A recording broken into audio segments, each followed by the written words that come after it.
Hello, everybody. Welcome to today's Q&A. It's day 4 of the San Diego Latino Film Festival, and our Q&A will be featured in our filmmakers from our SOMOS LGBTQ plus Cine Shorts Program. Without further ado, I'll bring all the filmmakers in one by one. Awesome. Thank you so much for joining us today.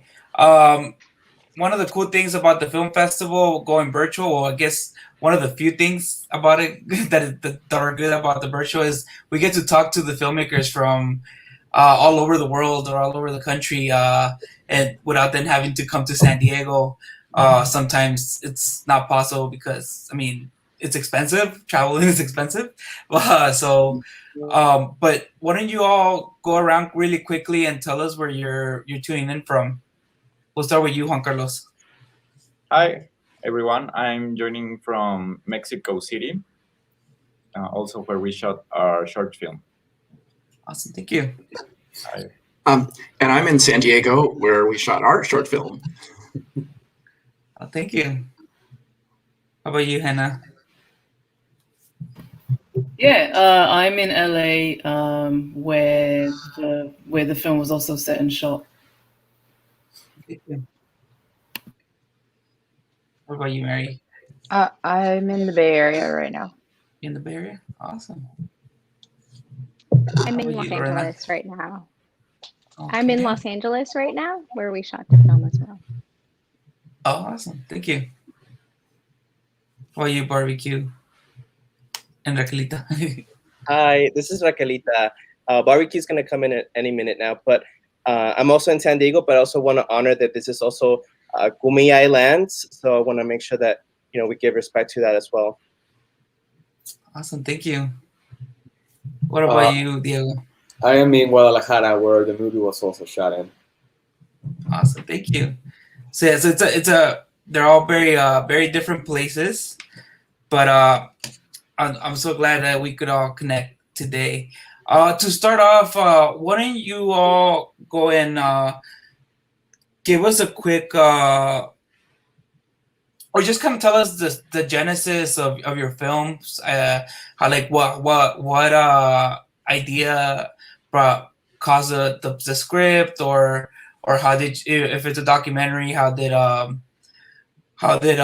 you come about deciding that this was something that should be made? Just kind of give us the beginning of your creation. We'll start with Juan Carlos and just go down the path again. We shot a short documentary. The idea was to do clips for information, especially from Universidad from Mexico's camp. That it's there were very academic clips to inform and educate about the trans issue, especially about the trans youth in their puberty, which is a very, very, very important phase in the trans medical changes in the body of the kids, and especially in the support, psychological support from the parents. So it started very academic, and then I'm the director and cinematographer. My producer and writer is the more medic academic specialty in the trans issues. So I proposed to him, let's do something more cinematic, and let's do something that not only inform in just giving information, but also feeling the spirit of the parents and the kids, that they are humans. They are not trans, or they are gay, or they are whatever. No, we are LGBT. Also want to state that we are people. No, so the cinematic feeling was very, very important to us, to give that communication to the audience. Not only the trans issue is so complex that we don't only want to throw data, we want to communicate that human part of our subjects. Awesome, thank you. Thank you. How about you, Paul? Well, our film was made about the two drag queens down in the city of Chula Vista who were scheduled to give a performance to read a story time to the children at the library. And I noticed in the news there was a lot of protesting happening before that. There's this group back east in Boston that they came out and they spread all of these flyers, these really nasty flyers about, the standard things about, perverting children and evil and all this stuff. And I was like, wow. And so I said, well, I want to find these two drag queens and see, what, and talk to them. This could be a really interesting, documentary about what happens. And so, we went down to the library on the day of the shoot, and there's just really, there's undercover policemen, there was bomb sniffing dogs, there was a lot of, but the good thing is there was a lot of counter protesters, and actually the event went off just fine. There was no incidents or anything. But I really wanted to hear, after getting in touch with the two drag queens and talking to them and learning their educators, and they've, I wanted people to hear their side of the story and see this issue as one that touches it has a lot of messages for a lot of different types of people, and so a lot of those messages come out, and I think it's very positive for. I wanted to do something educational too, for that could be used in the classroom. So a little short documentary like this could, have value in that regards too, not just on the film festival circuit. So that's how we had that idea. Initially to sort of track this controversy, but then the initial event, but then the initial event was just went so well and smoothly, and then there was another event, and so we filmed that one too. Awesome, thank you. Paul, how about you, Hannah? Yeah, so I wrote and directed a short narrative film called The House of Mariana y Gabriel. And it was set and shot in Boyle Heights in East LA. And at the time, I was fairly new to LA. I think I'd been here like about 2 years or something.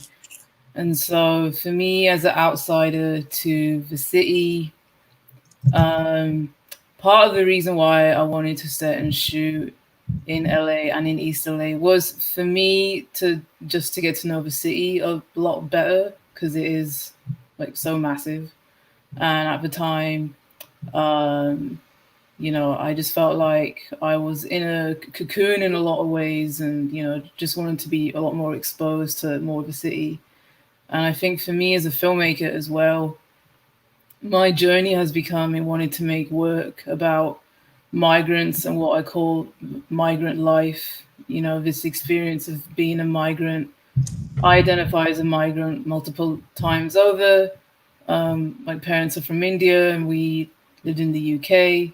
So I've got connections to all these places. And I think the migration experience, like whether you're forced to migrate or whether you choose to migrate, as in the case of my family. I just think it's very disruptive and, you know, really shapes and informs a person.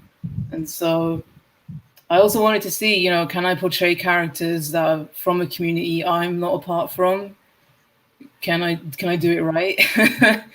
So, you know, I'm really honored for the film to be a part of this festival. Like, it's very meaningful for me, you know, for the film to be here. So, you know, really happy that it's a part of the program. And then, you know, the film features two siblings and they're both queer. And that also, I thought, was important for me because I think it's very possible to have, you know, siblings who are both queer. And I think for me as the writer director, having them both be queer, I was able to sort of inject different parts of myself, different parts of my life into both of them. And I think that made them a lot more real and a lot more human. Thank you so much, Hannah. Thanks. How about you, Mary? I have to say I'm a queer. My sibling is also queer, so it's definitely possible. So I am the writer or the screenwriter and director of Blood Hana, and that was actually, the story is actually written by Lexington Rivera, and it was made through Art of Me, which is an organization founded by Cecilia Meja, who brought me onto this project. And what they do is they take like essays, artworks, and all these things that like within this Brooklyn high school, and I think in Cleveland as well, and they turn it into some sort of art. So for Blood Hana, it was a film, but they do podcasts and all these things. And I think what got me really excited and interested is the story that Lexington wrote. It was this essay, and it's a fiction, sorry, not an essay, but it is about like these two girls, and one of them being quite religious and having this feeling for her new classmate. And I just thought the twist of, you know, having this unrequited love and then kind of growing this flower illness was so poetic and beautiful. And I just wanted to see how I could adapt that. And it was such a incredible experience to be able to do that and collaborate with her, and then as well make it in New York, where you know, I'm usually based. So Awesome. Thank you, Mary. How are you, Lorena? Yeah, so I wrote and directed that last, and it came from I wish I had a film like this when I was a senior in high school. When I was looking back at my high school experience, I was super closeted, and if I could relive one thing in high school again, it would be prom. So the idea of how can I tell this story, you know, over the course of a night, of how this, you know, teenager with the support of her best friend musters up the courage, you know, to come out to herself and accept herself, and by the end of the night, you know, come out to her family as well. So it came from a place of, you know, I guess vicariously living through her experience, and also had I seen my experience or something, you know, that I can resonate as a teenager, I probably would have felt less alone and less, you know, weird and awkward. So it just came from a deep passion of seeing my experience. Awesome, thank you. And then I guess for you, Weekend Regalita, how was like your involvement started? I think Paul kind of answered it, but I guess maybe you can tell us about how you became involved with the story time at the libraries. Yes. Yeah, kind of like to piggyback off of what Paul has shared. So we have been doing like activism, art, and supporting like local events here in San Diego to kind of like support causes like whether it's in education or immigrants' rights, you know, like the asylum seekers that were in Tijuana. We've been trying to use our art as a way to like support those causes, but then also to reach out to like families and communities that don't normally have access to seeing drag queens, because drag queens normally perform at a bar. So that's really what we've been doing. But I don't know if you want to add more to that, Barbecue. Yeah, like for us, it's about just like some folks were saying, bringing your presentation to like our community and being, being role models for, young queer LGBTQ plus folk who, are growing up and, not seeing images of hope. So we want to be that. Mm-hmm.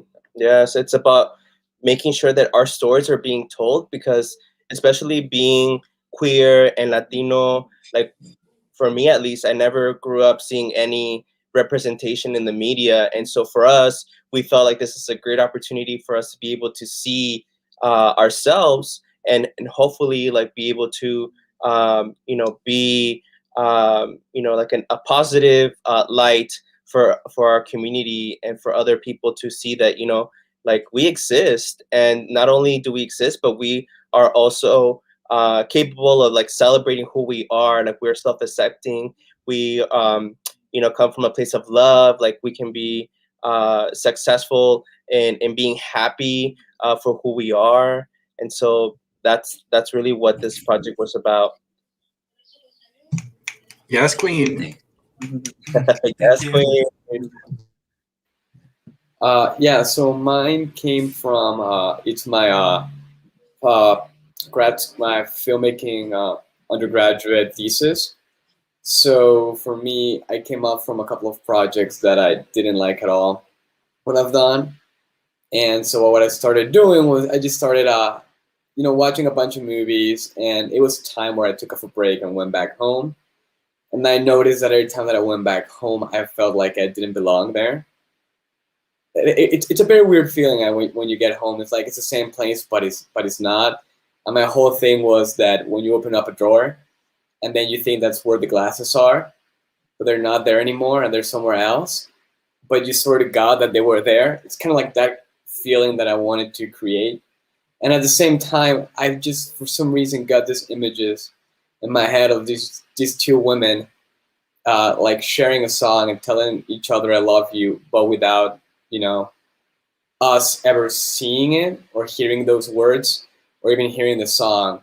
So those kind of two images haunted me for a while until like I decided to write this, because I'm very selfish and I write things for myself because I knew that I wanted to see something like this. Awesome. Thank you so much. Again, one of the other cool things about the Virtual Film Festival is people can tune in to a lot of these films from different parts of the country. So we have Alexandro Santi messaging everybody, say hi from Austin, Texas. So hi, Alexandro. Thank you for joining us today. I guess the next question is, I think in the core, all of your films are basically about a connection, either between two siblings or a connection with an audience or a connection with parents, So how did you get, was it a challenge to get your actors or actresses to get that connection, or did it come naturally for them?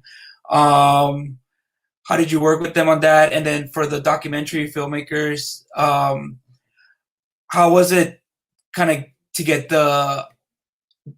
those tender and like moments, or just kind of like those core moments that you have in your film, and get your subjects comfortable with the camera, because if you put a camera in front of me, I freeze. I'm not, but I think it probably takes a while, right, to get them comfortable. So why don't you tell us about that? We'll start with Diego and we go backwards this time. For me, it was more than anything was an extensive casting process. My producer found Miriana, which is they're both kind of leads, but the supporting lead, I guess. And the moment I talked to her, I knew that she was just a character and it was perfect. But to get my lead, it took us literally like maybe a week before going into production. I found her because it was very hard to find someone to not act. I know it sounds odd, but because my movie, I'm trying to be as realistic as possible, and there's a bunch of dialogue here and there, I didn't want to see any acting in the movie. So when I saw Elena and she gave me like 4 seconds in her tape that were real, that's what I knew that, okay, I can work with this. And then we just had like 4 or 5 rehearsal process, and by just even having them, there's for those who don't know, there's a small choreography in the movie. It didn't plan as I wanted to be during our production, but just a whole rehearsal of them being together created this connection that I think shows on screen. Awesome, thank you. How about you, Barbie and Raquelita? What did you have a hard time getting comfortable with the camera, or were you okay after doing the story time with the kids and stuff? I think part of what I'm thinking right now is like, we're kind of used to performing in front of an audience. So there isn't much, it's still a challenge sometimes, but, being like glamorous and glittery helps me out with feeling comfortable and confident and fears to just be myself.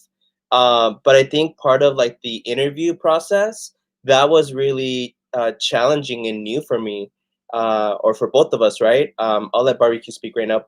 But I just wanted to share that it's really interesting to like think about some of the questions that Paul asked, and even to reflect on them now, knowing that there are some differences now in the way that I'm thinking and the way that I look at drag now as like a healing tool. I think it's really interesting to know how you can like answer in a moment, but then a lot of things that happen after. So those are my thoughts. Yeah, for me, it was like a reflection, like this idea of going between these two personas of like me, myself as Francisco, and myself as Barbecue, so being able to come from an honest place from both of them, even though Barbecue, she's like a caricature to me, and like I come up with different versions of what a Barbie would be for me, a curvy Barbie would be. I feel like it still comes from a place of, like truth, right? So having to go between both of my personas, Barbecue and Francisco, was a reflection, and it was good. It helped me also gain more confidence, So for me, I had worked with Katie Burton, who plays Lauren, the lead in the film. I produced a short she was in, but this is her first starring role. So she knew, the pressure was on basically, and I just had a conversation with her and was super candid about, the inception of the story, and how it's, similar to my, like, I just told her my experience in high school and what that was like, being closeted and what that feels like. And, she did her work as an actor, and, she also spoke with other, friends of hers that are in the LGBTQ plus, spectrum. And, she did her research as well. And I think you can see it, and she just brings that authenticity. And I think that's what we want as directors. And for everyone else, we had a couple of rehearsal periods, but never with everyone together. It was mostly just Zach, Katie, myself, and sometimes Trisha, who plays Sam, the love interest. But for George and Marlene, they were there on the day, and it was just pure magic once, everyone was together. So yeah, basically all the work I was able to do with the cast. Awesome, thank you. The question was, how do we work with actors, right? Sorry. Yeah, well, did you have like a hard time getting them comfortable? Was it okay? Got it. Yeah. Got it. So I had worked with Emily Bessa before, who plays Alex. She's a skateboarder in the film, in a previous film of mine. So there was already a built-in rapport, and I think with they're both named Emily, so the girl that plays Ellie is named Emily too, so we had two Emilys leads, which was fun. But I think it was just really easy in that it's a little bit, when I was casting at least. Sorry, when I was casting at least, it's mostly about just like how their personalities kind of can become a little bit of the character, so it makes it easier to kind of, you know, to put them in scenarios. And yeah, it's just playing, I guess. So Thank you. How about you, Hannah? Yeah, I have to say I really love and enjoy working with actors. I think it's my favorite thing about directing, about filmmaking. I was able to start, and rehearsals, you know, a very key component of that. I think we started rehearsals like a month out, like meeting once a week. So I'm very grateful to Crash and Oscar, you know, who played the siblings, for giving me that much time. And we workshopped the whole script, like every line of the script we workshopped, meaning I would change the lines of dialogue depending on, you know, how, if it felt like natural or organic to them or not. And anything that was in Spanish was from them, you know, was like fully informed by them. So I actually relied on them quite a bit, you know, the final drafts of the script.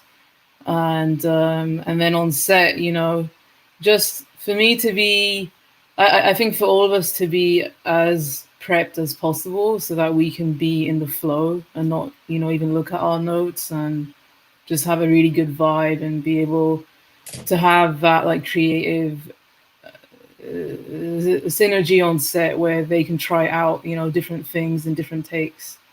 So that, you know, I'm just getting like all these nice memories and flashbacks, you know, at the moment as I think about this.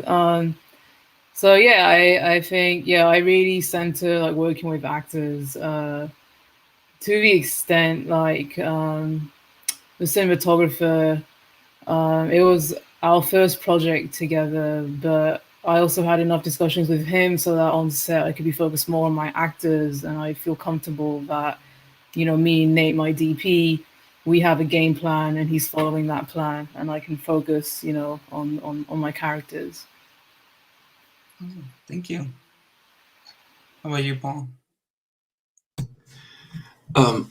Well, for documentary, it's, you know, of course, different considerations than a scripted narrative, because, well, there is no script. You know, you're just recording the actions as they happen. But I thought it was important that, you know, when the queens are performing, you know, we get that sense of the audience reaction and the kind of well, the interactions they're having with the audience. One little scene that I think was really fortuitous, it was really excellent that we were able to capture it, was after the performance, there's a little boy who was dressed up in the Elsa outfit, like from the movie Frozen. And so that just happened to be the same Barbecue was performing as Elsa and singing that song. And so afterwards, the little boy comes up and they were talking. And so that, I mean, we didn't plan that. We didn't know that was going to happen, but it was like really important to show that connection of them talking together. And so I was, you know, my cameraman Fernando, I said, get over there, get in there really close, get that little boy on camera, you know. And so that was really good. And then of course, you know, totally serendipitous, but also good that the parent, his parent allowed, you know, signed a release for that, because that scene really added a strong point, which we couldn't have predicted, you know. So I think the thing with documentary is you have to react quickly to the situation as it unfolds, and get the camera there and show what's happening between people as it happens. And so that's that. Thank you. Thank you. What about you, Juan Carlos? Yeah, also as documentary short, I was a bit worried because I'm more familiar with fiction and narrative. It was very shocking to see our subjects are two moms and each of their kids, trans men and a trans woman. They're both 13 and 15. But what was more shocking to me was the naturality that the mothers talk about the subject, because I think in most countries, but here in Mexico, the trans mothers, they call themselves that, even they are cis women. Trans mothers are very, very into activism and very, very into human rights. Even they didn't plan it; they just go there naturally. And our first mom, she comes from a very religious and a bit conservative background, so it was amazing to see her not only communicating this clear about the message of inclusion, about trans rights, and about how normal she passed from being scared about the subject and how normal she feels now about it. So it was amazing. And our second mom, she became so into that subject that she's in politics right now.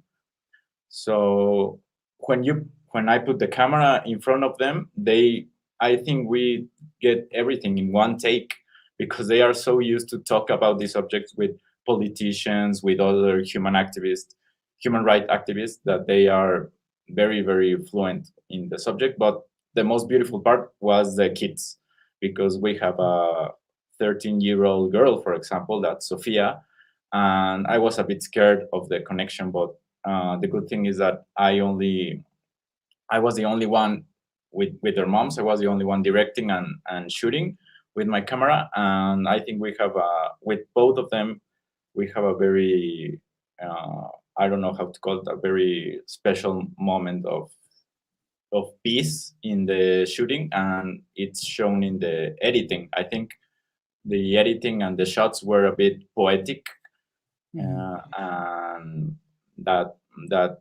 closeness we have with them, I think they felt I was a bit weird, and they felt in peace with that, and they also explore with me different things, and it was experiment for all of us. Now they only have shot with very traditional documentary and very traditional TV clips, for example, about information about trans people, and I think we took it a bit further.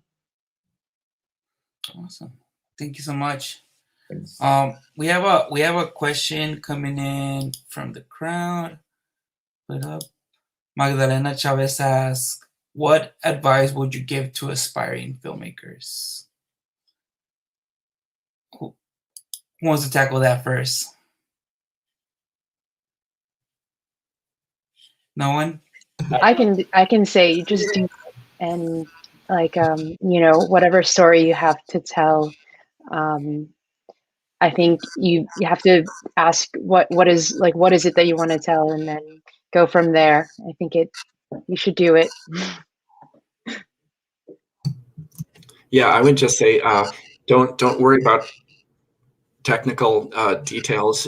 Often people say, "Oh, I don't have the right camera. I need a better camera. I need this or that. I always need something." It's just no, just get started. Just shoot it, and shoot it. And if it's probably not going to be that good, but you have something shot and you learn from it, and then you do another one and it's better.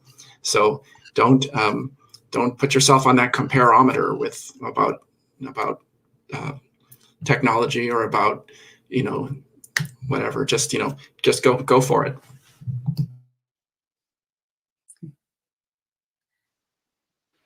Just to echo on that. Oh my God, Lorena, you go. No, Lorena, you go. I was just gonna say, don't ask for permission. Just go out and tell your stories, and find people. Surround yourself with people who support your vision and are just going to elevate your game. Right now you can make a film on your iPhone. There's no excuses at this point. So just go out and tell your stories. Go ahead, Diego. I was just gonna say that I was gonna echo what Paul was saying, which is just like, just do it, fail, repeat. You know, like that's the only way. You're gonna fail a lot. I've failed so many times, and that's part of the process. And the new thing that I've added, that I've talked before, is just add a goal in each project. What are you gonna learn from this one? Are you gonna learn how to frame, like how to frame properly in a very interesting way where you don't have to pan or tilt? Great, that's your goal of this project. And then just have small little things that you can achieve. And then in the future, you'll have something really good that you will enjoy yourself. But the only way to do it is by failing. And it's going to hurt and it's going to be awful. Are you going to puke when you're watching your project? So that's what happens with me. And that's part of it. Awesome, thank you. Hannah, Juan Carlos, do you have anything to add? No, it was just like a sum up from Diego and Paul's view. I think don't be scared. There are gonna be a lot of people telling you you're not gonna make it. It's very low budget. I don't think you have the right equipment, but just do it. Also with short film, I think short films are for making a bit mistakes, and it's okay. Yeah, I'll just add. I mean, yeah, I echo what everyone's saying. I'll just add. I feel like with filmmaking, with directing, especially, I think whether it's fiction or non-fiction, I think it's just having an attitude like if you want something badly enough, you'll find a way to do it. With whatever limited resources or money you have, I think if you want it badly enough, you'll find a way to make it happen. And I think after you've made the film, if it's just so-so or whatever, I think just commend yourself. At least you did it, and then, you at least made the thing, and then just move on and keep making the next one. Awesome. Thank you so much. I have one last question for you all. I want you to tell me what's the latest film that you really made you feel something and you think everyone should watch. Anyone in the audience. Let's give our audience members some homework. I'm guessing you all watch a lot of films.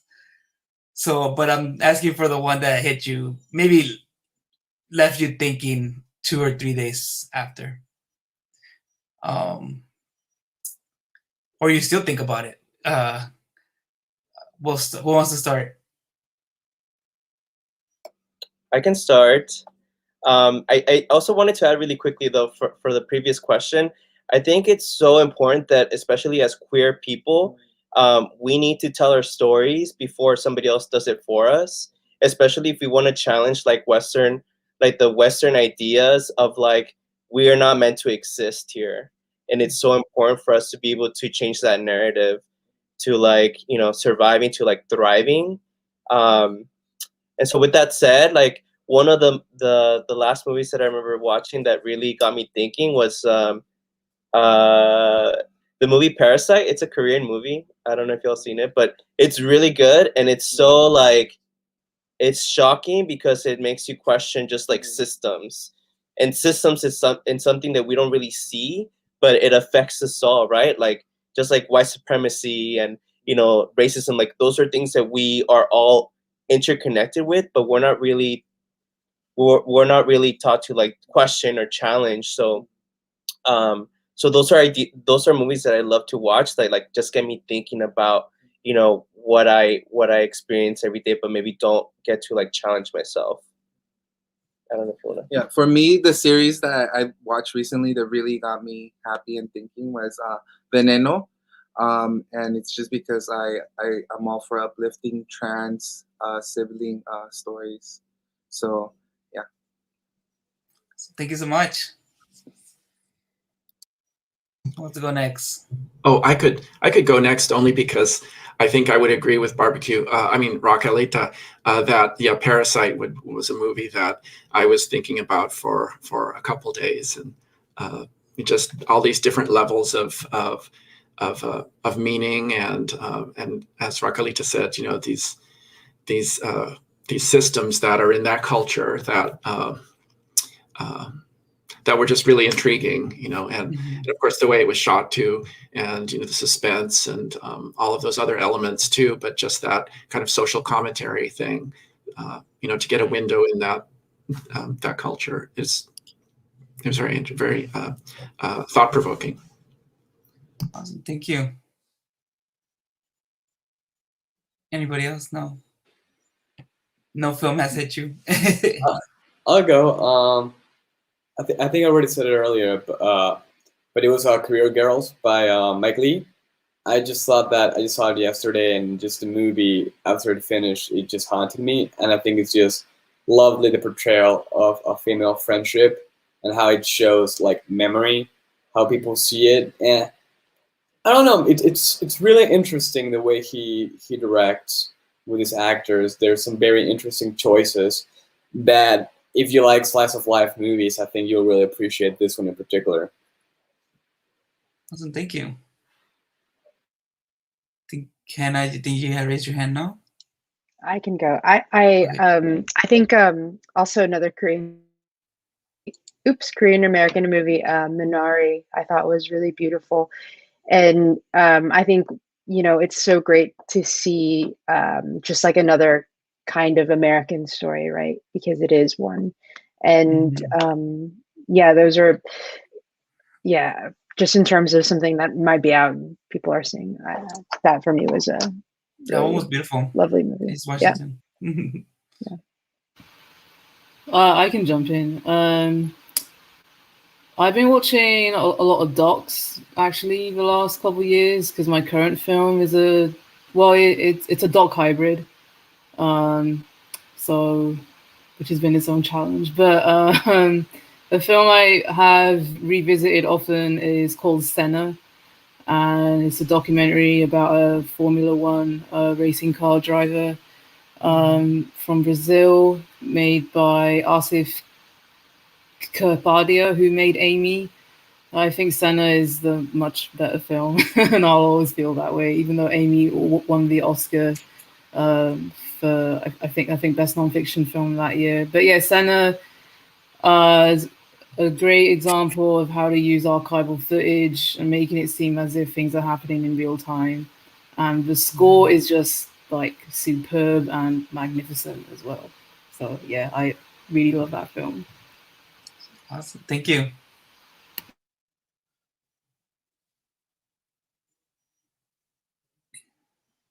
You can go. Yeah, a film I recently saw was Judas and Black Messiah, and that was super powerful and it just eye-opening. And not to put you on the spot, Mary, but if you guys have seen the short film B2, that was another film that I could not stop thinking about, of what had happened to these, you know, children, and to think that it was actually real. It's a beautiful film, and Mary produced it, and they're shortlisted for the Oscar shorts this year. Awesome, congrats. Oh. Sorry, thanks for the shout out. She went away. Thanks. Well, good luck tomorrow, Mary. Thanks. They announced tomorrow, right? Was it? Yes. How about you, Juan Carlos? Speaking of documentary, I would highly recommend long documentary features in Mexico. I think are our biggest asset. I think it's what we most beautifully do. There's a great documentary called Midnight Family. I think it's going to be soon on Netflix and streaming services. I highly recommend it. It's very, very interesting, the approximation on the documentary subject here, that also borders on fiction, on docufiction, and it's very, very interesting. Awesome. Thank you so much for all your recommendations. And thank you for joining us. Mary, good luck tomorrow to you and your team. We wish you the best. And then to our audience and to you too, I want to invite you next Sunday. Barbecue and Raquelita are going to be having a story time through one of our social media channels. So want to invite everybody to come and join us, and we get a virtual storybook reading. It's open. It's completely free, open for families. Bring your kids, your nephews, nieces, whatever. And yeah, any children in your life. And that's it. Thank you so much for joining us. Thank you to the filmmakers for allowing us to share your films, and hope you all have a great night. Bye. Thank you so much. Thank you. Thanks a lot. Bye. Bye, everybody. Nice meeting you. Bye, Yes. everyone.